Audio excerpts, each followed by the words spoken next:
Welcome to Men, Sex, and Tantra. Discover what your parents, porn, and religion never taught you about being a man and having extraordinary sex. Get ready to have your mind blown and your world rocked. All right, everybody, it's back. And what do we got going on? We got Men, Sex, and Tantra. And blanking what season. This might be season 5, but I've got a brand new male co-host. I've got Ed with me, and Ed's going to tell you, why did I pick you, Ed? Why are you joining us, and what do you do? Oh, well, Tanya, I think you're picking me because of my dashing good looks. Yes. No, that was it. no. Oh, wait, wrong conversation, wrong context. No, I'm happily married. Tanya, you're picking me because we've met through some other collaborations, and my specialty is in financial therapy, right? So I spend my life thinking about couples and money all day, every day, whether I'm working with couples or I'm reading books about couples. I'm trying to figure out how to help couples foster financial intimacy. So that's what keeps me awake at night. Hopefully not too many nights, but wakes me up in the morning. It's how I try to pay my bills and also create financial harmony in my home with my wife. Yeah, absolutely. So, for the guys who are thinking, wait a minute, whoa, I thought this was a sex show. We're going to be unpacking about how sex and money They walk hand in hand. Yeah, definitely linked. And so you should definitely pay attention to the next few episodes coming up as we dive into that. So how'd you get started on this journey? Well, it starts like all good journeys with a fire. Nice. I was a professional firefighter, right? So that was my first job out of high school. It was the dream job. I was a lifeguard, had a role model that became a firefighter. And so I was like, no, okay, so people are already confused. Wait, what the hell? Chick magnet. No, that's all chick magnet stuff. Well, so there's the sex side, right? There is the sex side of it. That's right. Yes, I'll be a studly firefighter. I mean, I had decent game in high school, but my game's going to go up. But really, I had no idea how to leverage being a firefighter. So I kind of missed. And truth be told, the guys after I left did a firefighter calendar. So I would always get asked, "Are you in a firefighter calendar?"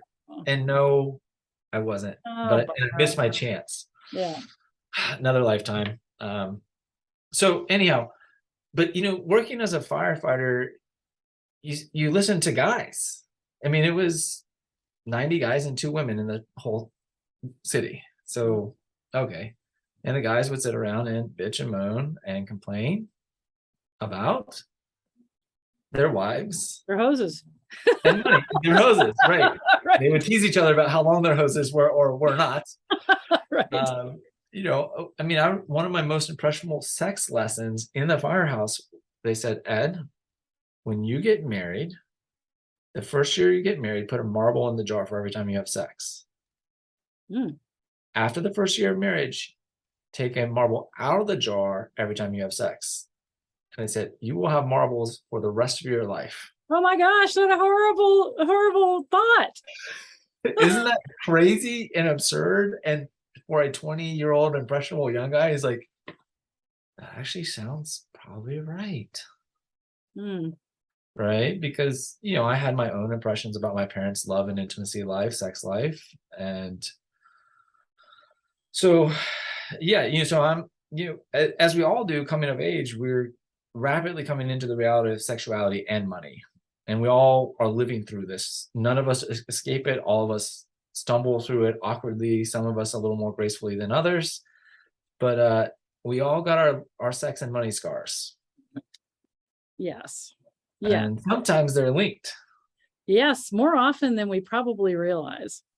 And right, I'm not just thinking about paying money for hookers, yes, thanks for clarifying that for porn and hookers. Right, I mean, pornography, yes, that's a direct link of using money for sex. Yeah, but there's so many more representational ways in which money and sex and power start to become interrelated. Yeah. And so I left the fire service after meeting my soon-to-be wife, who was finishing up dental school. And again, the guys, they were like, whoa, you met a dentist to be? You got to marry her. Well, they hadn't even met her yet. And they weren't really hearing personal attributes. They were thinking dollar signs. Okay. All right. So that was like scoring the babe with money. That's it. That's right. And I mean, I wasn't stupid. I realized dentists were going to make more lifetime than firefighters. So, and character wise, I did think she was pretty solid. But I was asked, what am I going to do? I didn't want to be a firefighter anymore. And so I went down the path of becoming a financial planner because, well, financial planners make a lot more money than firefighters. And I wanted to help people. Cool. Yeah. And, surely how hard people like me, like I'm a firefighter, how hard could this be? And I get married and try to be a financial planner and fall flat ass on my face. And anybody that's done financial advising and sales, it's brutal. So, I went and worked at Vanguard Mutual Funds, which was a nice salary job. I got my MBA, my CFP. I was a good little boy and student, learning all I could about how money works so that I wouldn't have money problems. Because if you know how money works, then you don't have money problems, right? That's true. I can confirm no. Not true. Because we all know how sex works, and yet somehow well, security people have a lot of problems with sex. Yeah. But that's kind of this mythology is like, if we can just learn how money works, or if we can just learn how sex works, then everything else will be okay. Yeah. Like, just give me the techniques, Tanya. Just tell me like the right way to put the penis in the vagina and everything will work out. Or we were talking about before the show about your blowjob episode and like how to do that right. And I was like, oh, hey, you bring up some good points. Right. Yeah, exactly. Because it is true that if all it was about knowing about something, we've got Google. With the advent of Google, like, who doesn't know the how? If the how was so important, at the end result, the hows are important, but like after a certain point, they're not. Like, so what is there's diminishing return, right? Yeah. So we do need to learn how to give a good blowjob, or how to do a budget, or how to set up a net worth statement. Like, those things are important. Right. Right. But once you've kind of got the basics, then you realize like, okay, there's 4 or 5 different ways to set up a net worth statement, and there's, I don't know, maybe 20 different ways to do a blowjob. There's probably 100, but who was receiving a blowjob, by the way, just so you don't scare everybody. Yeah, good point. How to receive one. I like that. Even better. Thank you. So what your listeners will know is I also get to practice working on my anxiety about talking about sex by coming on as a guest, right? Because I am not free of my own sexual anxieties, and I'm working on it. But that was part of like mindset, like, oh, Tanya wants to interview me. Sure. Well, I'll talk about my money stuff, and I'll have some practice talking about sex. This will be wonderful. But so it's this unfolding journey, that young starting position. I think a lot of people go through where it's like, if I just know how this works, everything else will work out. Yeah. Right. And eventually you start to figure out like just knowing how it works doesn't actually bring all the resolution you need. Yes, there's a lot of good things that we put in place because of that know-how. But I started to realize like there's something more here, and that unsettling led me to become a therapist and trying to figure out, how do people work? Why are they not taking quote unquote good advice, practical advice? Why is my wife not seeing things the way I see them? This is what it should be. This is what the financial planning. Now I even have the financial planning curriculum behind me. Yeah. So like, especially why not do it the way I'm telling us to do it? I love that. I love that honesty. Like, what's wrong with her? I was, and I'm a recovering nice guy. So like, I don't think I was ever overtly a jerk about it. And if she were here, you could ask her and she might say, well, you were a little more jerky than you realized, but okay. So, but it's in this trying to figure out what I didn't know even at this time is I really needed to figure myself out. I was still very unself-aware, like no personal insight. Like okay. I thought I could live on my good looks and being a nice guy. Yeah. Well, at 41, my good looks are fading, are evolving. They're still intact. They're still intact, but and being a nice guy is great. People love a nice guy, but like, there's so much more to being a person than being nice. And so the journey kept unfolding, and I just was asking questions and asking questions and asking questions, and got through the counseling program thinking like, surely I'll learn something here that'll help me help people with money. But then I found out the great reality and gap in life. Therapists know a crap ton about how people work in particular ways. Yes. But there are some ways in which people work that they don't know anything about. Sure. Fill in the blank money. And sex, too. Yeah. Unless you're a sex therapist or. Yeah. So, anyhow, life. I appreciate now at this vantage point, every profession has its strength and its blind spot, unaddressed area. And so, like, financial planners are great. They know the technical ways that you should plan money and organize and blah, blah, blah, blah, blah. But they don't know a lot of psychology, which really impairs them. Yeah. And therapists know a lot about how people work, but it's not really how money works. Well, and in particular in their therapy-based modality, given that there are hundreds of therapy-based modalities as well. Well, you know, I told someone recently that therapy is a lot like religion. It's trying to point to some universal truth and lead people there. Yeah. But it's like, you know, you got the Catholics and the Protestants, and then you got divisions within Catholicism and divisions within Protestant. They're all trying to point at God. Yeah. And they don't say like, this is the way to worship, but there's some pretty significant variance. Yeah. And, you know, the reality is therapy says we're all trying to point us to mental health, however we want Whatever to that means. Right. And there's, you know, I mean, there's some consensus about what mental health is, but there's definitely division. So yes. Yeah. We get a lot. Yeah. And then you throw in, so you're on the quest. So what I'm hearing from you is, you know, you got the dream job. Money has been something that's motivated you, because financial plan. So you've been motivated by money or learning it, getting it, handling it, whatever. So that's a thing. Yeah. Oh yeah. And then finding out that, then therapy motivated by understanding the why and the hows of people. Why is this still not working if I know all this stuff? Right.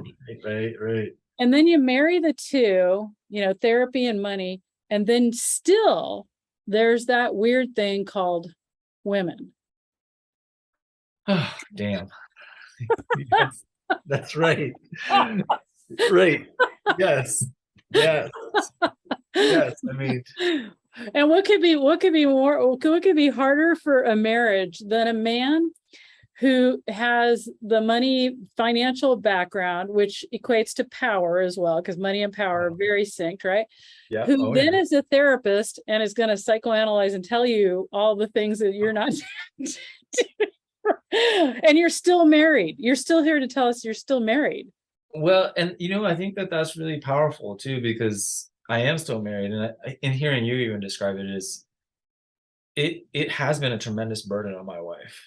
Yeah. Right? It's certainly, there's some underlying blessings and things that have been good that have come out of it, but it is,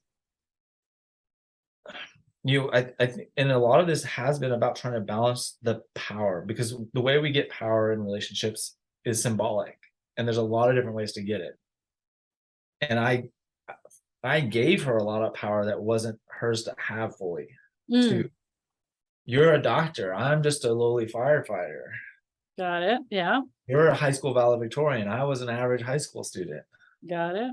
You went to a prestigious university. I went to the community college first. Mm-hmm. Right. So like, I could give her all these places. By the way, she wasn't asking for. Yes. Right. Yeah. She wasn't saying, I'm a doctor. I'm smarter than you. Oh no. I mean, it would be nice if she did that, because then I could really, see, like she was. No, maybe she's more or less held that was not over my head. Yeah. So, I mean, I've been busy making a mess out of my marriage for 15 years, coming up on 16 years, and repairing and learning how to make smaller messes and repair quicker. Nice. That's what we hope we all do, right? That's the goal now, right? And maybe there's some better understanding in the future to come, but it's it's definitely an evolution. And I mean, even last night, right, we had to have a money conversation, and I brought all of my anxiety right into the conversation, and didn't even see it coming. I was going home thinking, I'm doing this right. I'm actually talking to my wife about this money decision, and I'm not just going to make it because it materially impacts us. Not realizing like my anxiety with the like, honey, we got to talk about this. Put the kids to bed early so that we can talk. Yeah. So many layers of anxiety built into it. Right. Timing, calibration of where the other person is. Right. Their Yeah, readiness for the conversation. absolutely. So many landmines. So many landmines in this. Yes. I mean, kind of, and it's like I was looking for external regulation because I could not get myself calmed about this financial decision. So, Yeah. right, we use sex to calm ourselves sometimes inappropriately. Yeah. We can try to use money or money card. It's like, so yeah, I mean, there's just, it's ripe for messing up, even the most well-intended of us.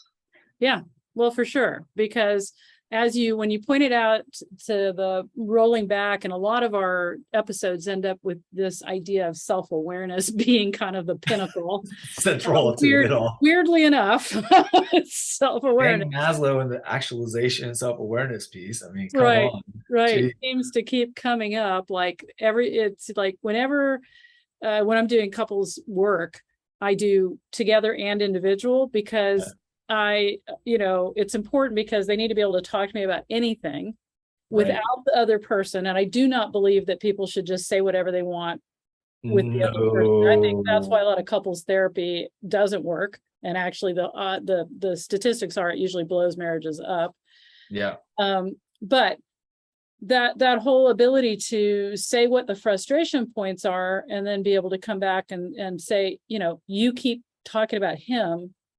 I'm trying to focus you on you, because individually, as a couple, we can only act individually to bring a better whole together. But if both of them are pointing at each other as the problem, where do we get? So self-awareness. Yeah, it's a thing.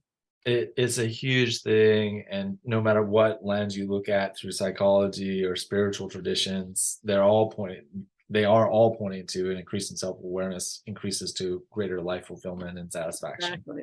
So I'll say, so that was a great intro to you, and I like you. You're like vulnerable, and that's awesome. And thanks for bringing up that, anxiety around talking. I forget that most people just don't use the words I use, just willy-nilly, like it's an everyday event, no big deal. In fact, I've had listeners email me and say, I want to be able to just talk like you do about sex, like you're talking about taking a walk in the park. That's right. And it is true that I have to remember that because I'll have these conversations in banks and other places. But so just casually, it's like, all right. But I want to also say to the listeners why a financial planner therapist, a financial intimacy guy on this, because let me tell you, from an energetic and from a whole bunch of different sequences. So if it's an energetic, you're thinking about Neo-Tantra and Tantra, our first chakra, I call it first body wisdom, would be in our spine, at the base of our spine. And that is finances, family, tribe, and resources, which equivalent finances. Okay. So here's this, and it's our unfolding. When our life starts, we literally, like Fibonacci sequence, we unfold from that body wisdom and that chakra, right? So this is a base, very big, very primal area of our body, which right beside it, sex center, creativity, sex. If you've got these, if you're a tight ass, that thing, you're monetarily, you're a tight ass. I guarantee you that your sex life is going to also suffer. So it's kind of why I asked Ed to come on, and we're going to have a series of conversations coming up, a series of episodes coming up here that kind of examine some different aspects of this. But there's sex and power, they're totally equated together, money and power. Right there too. These areas of ignorance, these areas of insecurity, shame, guilt, ignorance, myths really are very correlated. And we want to kind of walk through and examine some of those with you. So don't leave just because you're like, I can't believe they're going to talk about money. What does that got to do with having great sex? Well, you're going to find out. Big time. You're definitely going to find out. And in the next episode, I'll lead with a client story that you made me just think of, because it exemplifies exactly what you're talking about. Awesome. All right. Well, that's Ed and I for this one. We're coming back soon. Stay tuned. We're going to be delving. Is it delving or dwelling? I go delving. That's Delving. but potato for me. That messes me up. Anyway, okay. On that, we're out. We'll see you later. Okay. So great first one. I write down the times so I know when to look on that editing. Okay. Yeah. Okay, and we're back. Men, sex, and Tantra, and hanging with Ed. We're going to also be talking money. So in the last episode, you said you had a client story for us that was going to kind of drive us into why this whole sex money thing is so together. Yes. So, being a certified financial planner and a therapist is a special gift. And what's neat is many of my clients are financial planners, the males especially, because, well, let's be honest, your viewers can't see this, but I'm a white guy. And other white guys like working with another white guy. I mean, it's a thing. It's a thing, right? I guess. Yeah. Yeah. So whatever. But when I start working with these financial planners, for the most part, they're great guys.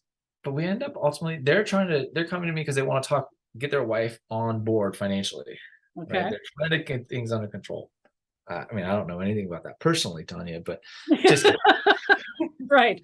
Get the wife on board. Yeah, go back to the first episode and listen. You'll very quickly realize. So, but then what's interesting is the wife will start to bring up like their sex life, and I'm like, well, shit, no, I'm here to talk about your financial life. I don't want like I'm not qualified to. So. But I'm putting on my big boy pants and realizing I'm working with full adults, which means I'm dealing with a full human, and their sexuality is a big part of that. So let's buckle up and get this going here. And that anxiety, and you were talking about the first chakra and the root and the groin, and sexuality. And I have planners that are so fear-based around their money. And their sex life is struggling, and I ask them to feel if they have any sensations in their groin as we're talking about money. They're dead. Disconnected. Completely disconnected. And so no wonder why they can't engage sexually. Yeah. They are disconnected from the body, that fear that got translated around money. And this is the other thing, is many financial planners and people with financial anxiety have a lot of trauma around money specifically. And then they also have other forms of trauma.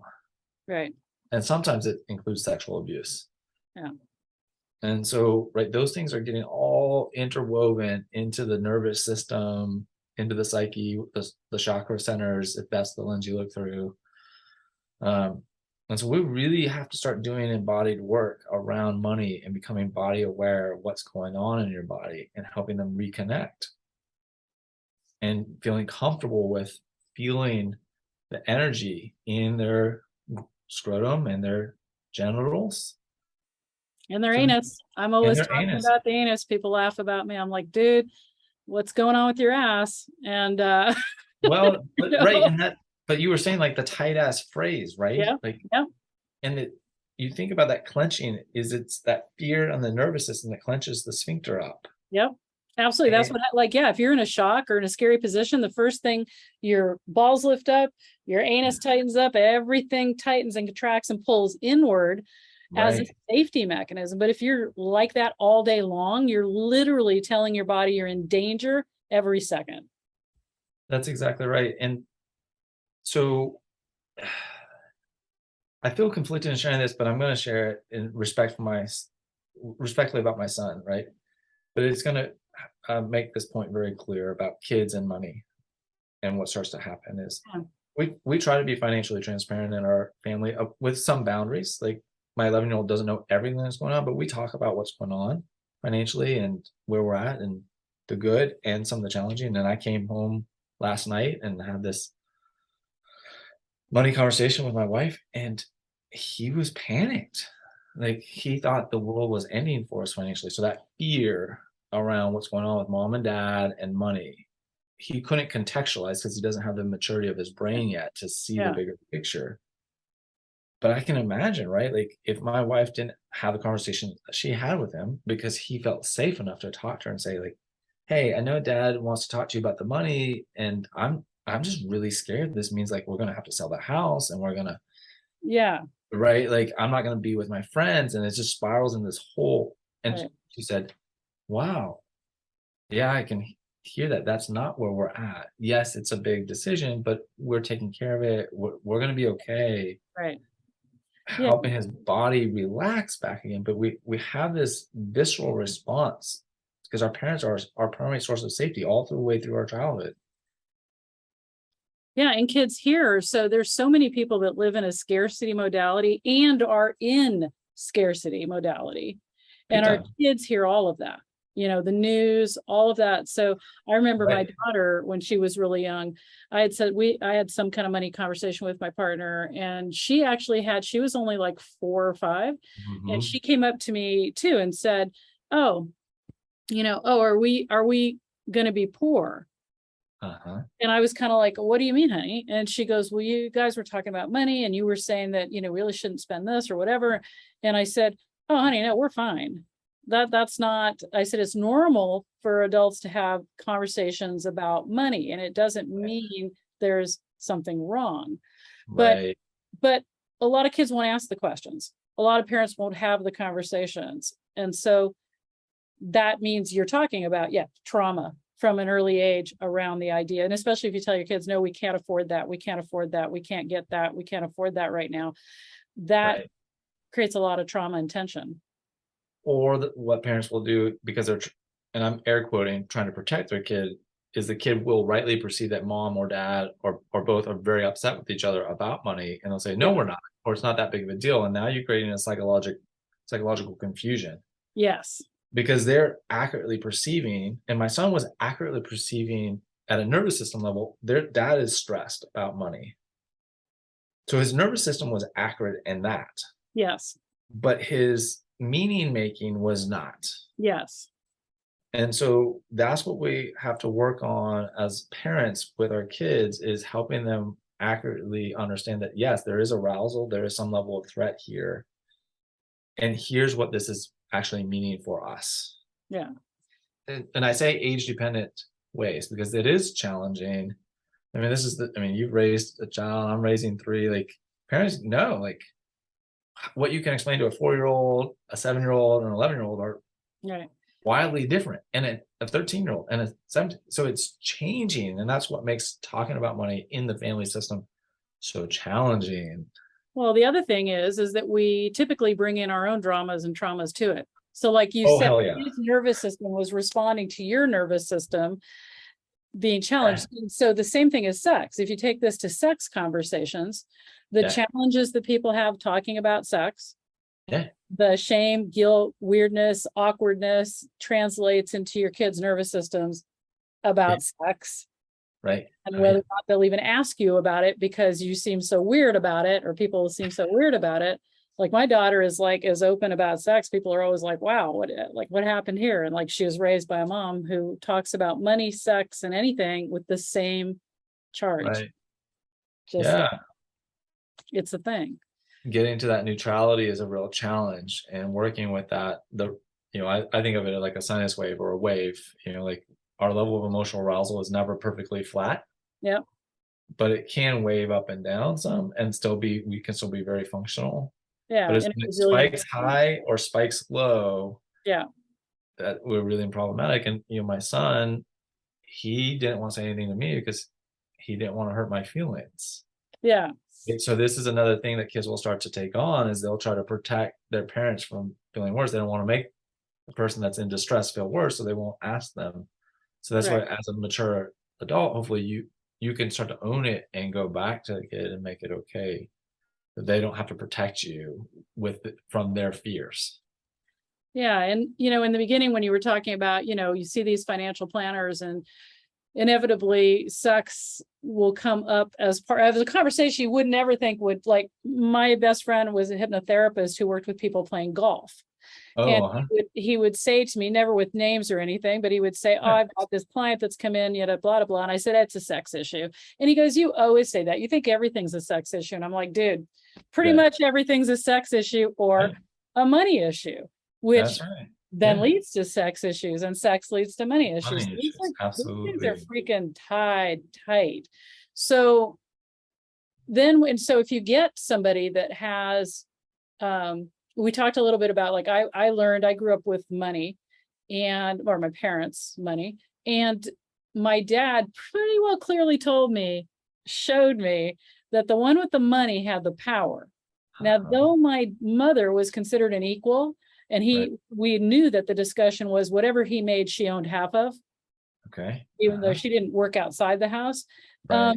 She never put him to the test, except one day when she wanted to buy a horse trailer and these 2 horses for me, and he said, over my dead body, and she invoked I thought I owned half of everything. In which case, then he was like, and so you do. And my parents had a great sex life. And yeah, horrifying to know that at my age when I knew that. But, you know, I look at it now and say, that's great. But that was very much, even though, like, he had the power, it was directed at the kids, not at my mother.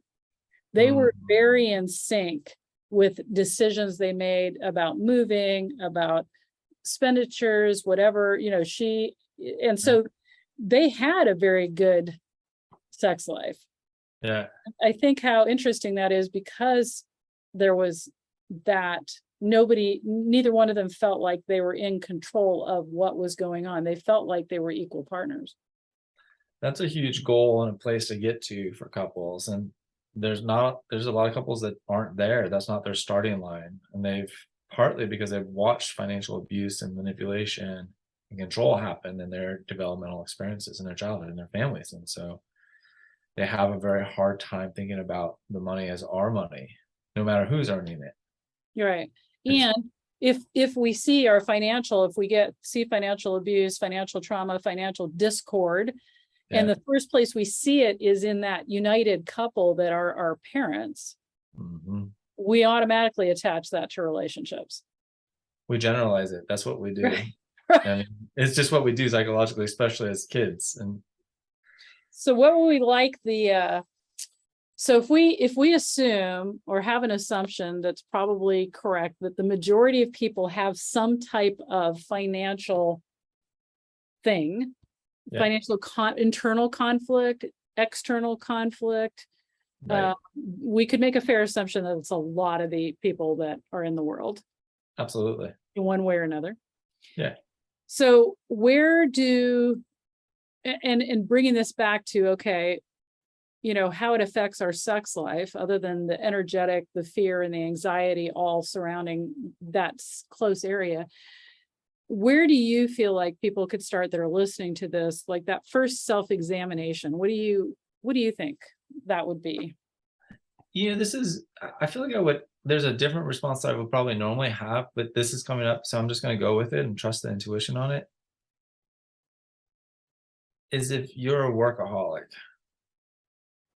right? If you feel so compulsive to keep working to make more money to support the family, and it never feels like enough, how much energy, I mean, we're going to circle back to energy. You can't not, right?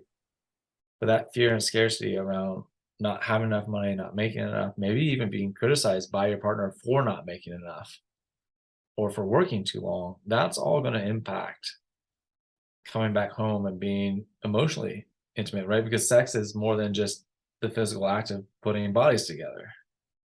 It's the psychological availability. And if we're running ourselves to exhaustion at work because we feel like we have to continually work to make more money, man, that's going to be a problem. I mean, I just turned on, what's this show? It's Married to Doctors, and I didn't watch the whole thing, so I may be missing some of it, but it was very interesting. The first 30-second promo, right? The whole skit was like, the first one was the guy was a doctor, I don't even know what type, and the wife looked like she was stay at home, got to do whatever she wanted, and they go to build a house, Starting budget 1.2 million. Finished project 2.5. Yeah. Yeah. How the hell do you think he felt about that? Exploited and taken advantage of? Because he knows how many more, I'm just going to call him a GI doctor, I don't know what he is. Yeah. How many more colonoscopies he's going to have to do to pay for this house. Right. And so, like, the financial exploitation that can happen, at least in that direction, I realize they can go both ways. The other way too, right? Yeah.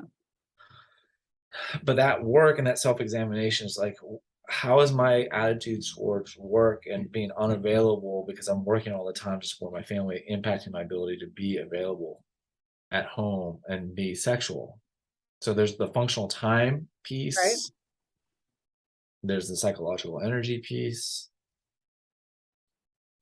Yeah. And I would say I would probably start out with like, and you brought that up right there. It's like, what does money mean to you? Like answering that question, like, what does money, when I first was out in the world, my parents gave me no financial education. The only thing I really knew about money was that we seemed to spend a crap ton of it, but nobody ever told me, like, I knew my dad worked, but nobody talked about budgeting or what. I didn't know that half of the places we stayed, we lived in hotels, we had room service, we flew first class. Nobody said that was company perks.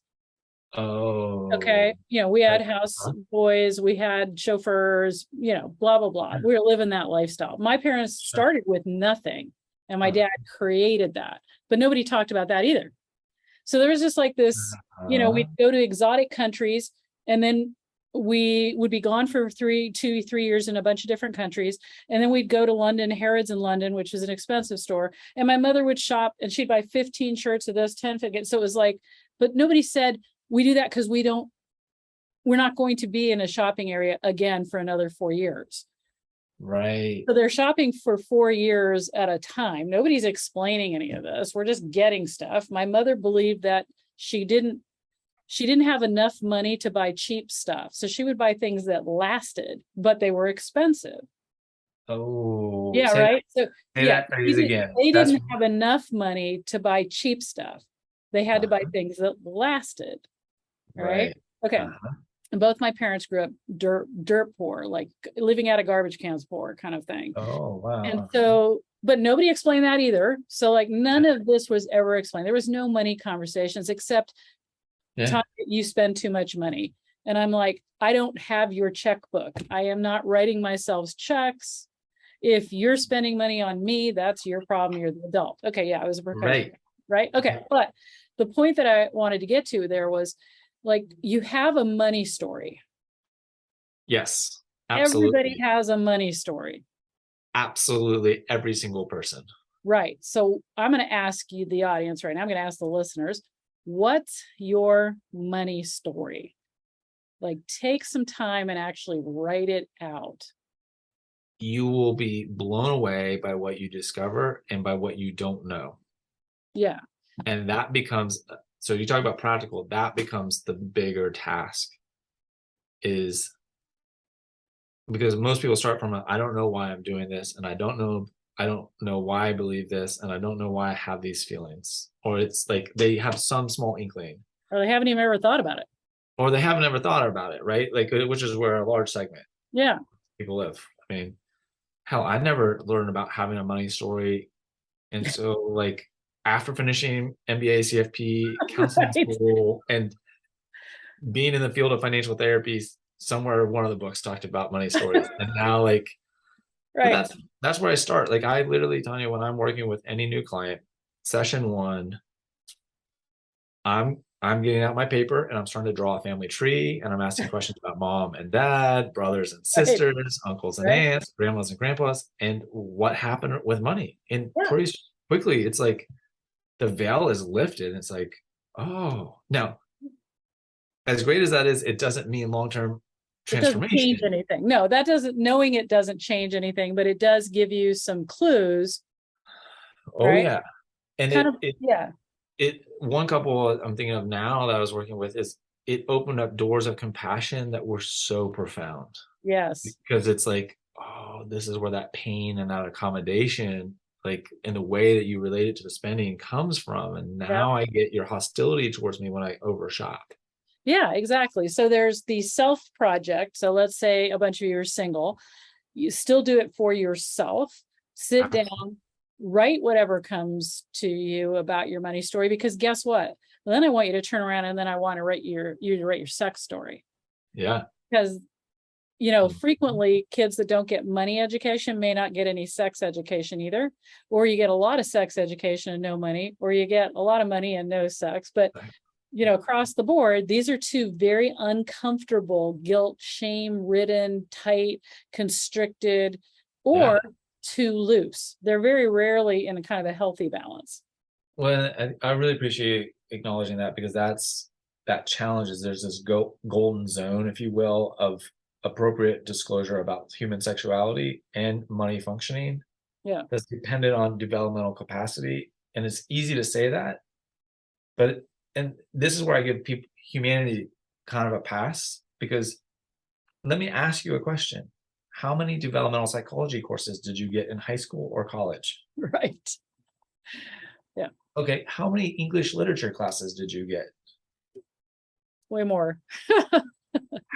Yeah. Right. So I mean, this is where I would say we have some major systemic issues on what we teach kids. Yeah. Yeah, absolutely. We need to be teaching psychology, because psychology gives a lens for understanding world history and literature. Yeah. Yeah. And ourselves. And all the better. Self-understanding, right? Like, great, let's understand all the world, but leave high school with no self-awareness. Yeah. Right. That's a great gift to society. Exactly. One. Yeah. So I think, so we're on the same page on that. So your how-to then, your to-do after this episode is basically to sit down, grab a paper and write your money story. And then if you want to, write your sex story too, because they will coalesce. And when you say interweave and coalesce, when you say money story, and you had said, because then let's how can they do that? What's my money story? You'd said actually you did a family tree where you actually look at how generational deep do you go on that? I go back to grandparents at a minimum. Okay. Yeah. I mean, most people, and I think what's revealing is how much do you know or don't know about your grandparents and the money story, right? Yeah. Is part of the revealing is what we're trying to figure out is where are the gaps in the story, because there's a continuity of reactions. And one of the big things that we see in family therapy world is when we go generation by generation, there's usually generation skipping, right? And so it's like this generation looked at money this way, or this person did. So this person said, "What? Hell with that! I'm going to go the other way. I'm going to flip it." Right? Yeah. I'm going to flip it. But they swing the pendulum too darn far the other way. Yeah, exactly. But then the next generation comes along and they're raised under that, and they're like, "Well, that effing sucks." Yeah. And they swing it the other way. Right. Yeah. Yeah. Yeah. True. So, I'm a big proponent of middle zones, not a middle place. Not balance gives this illusion that there's like this fulcrome point that we can land on. There's no straight line on anything, right? There's no perfect fulcrum point for any of this shit. Right. There's a fulcrum, there's a zone of functionality.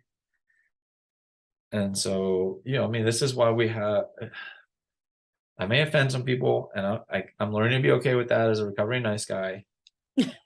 This is why we have monks who completely avoid money at all costs. Yeah. And sex, a lot of them. And sex, right. Ascetic lifestyle, right, is a complete withdrawal or rejection of often human sexuality and money. Exactly. Those baser experiences. That's right. They get they spiritualize away from them. They're not worth. And then we have on the human continuum of experience, the people that worship sex and money and devote their whole life to it. Right. And then we have everybody in the middle along that continuum, right? I mean, I love putting people on a continuum and, whatever. So, and much love to anybody anywhere. Like, hey, we're all in this human experience together. I mean, you don't worry about offending people here. I offend listeners all the time. Probably. That's why they listen. What is she going to say today that's offensive? No. Right. I'm listening to see because I just want to send her that needling I email. know. I just want to tell her, screw you. This week you offended me. I think that whenever we're talking about topics and subjects that are considered dicey in the world, there's always room for people to take offense, even if it's not given, and there's room to be offensive, even non-intentionally. So we just go that. Okay, so you guys are all going to leave. You're going to go. You're going to write down your money story. If you're in a couple, you could both write down your money stories and then share those, right? Big time, definitely. Same thing with your sex story. Go ahead. This is a full meal deal. We're coming back to you, and we're going to jump into some more things around sex and money and all sorts of things that you probably should have known. And hopefully now you will, and some how-tos to do something about it. Incremental progress, baby. That's what we're talking about here. We'll see you in the next one.